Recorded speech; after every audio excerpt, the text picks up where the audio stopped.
The statement by the US Department of Homeland Security reflecting the new policy reads as follows. Effective immediately, Venezuelans who enter the United States between ports of entry without authorization will be returned to Mexico. This as the US attempts to crack down on a surge of Venezuelan migration at the border. Nearly 7 million Venezuelans have fled the economically challenged country since 2014. While most have remained within Latin America, tens of thousands have made their way to the US border with Mexico, with data showing about 1,000 Venezuelans crossing the US southern border every day in recent weeks.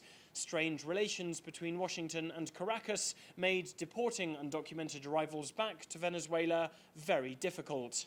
We spoke to one Venezuelan migrant recently as he and his group waded across the Rio Grande from Ciudad Juarez in Mexico and into the hands of the US immigration authorities in El Paso, Texas.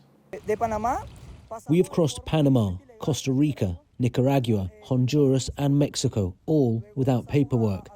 We had to form a small caravan with small children and pregnant women in our group in order to avoid criminals and trouble on the way.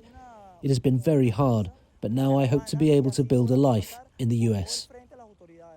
Following agreement between US and Mexican officials, Venezuelan refugees who cross illegally into the United States will now be returned immediately to Mexico and barred from applying for asylum in the US in the future. Instead, the US has agreed to accept up to 24,000 Venezuelan migrants who meet requirements and apply through a process similar to that opened for Ukrainian migrants. The expulsions fall under the pandemic Title 42 rule on grounds of preventing the spread of COVID-19. Timing of the policy change comes with less than a month to go until the politically important US midterm elections, with control of Congress at stake.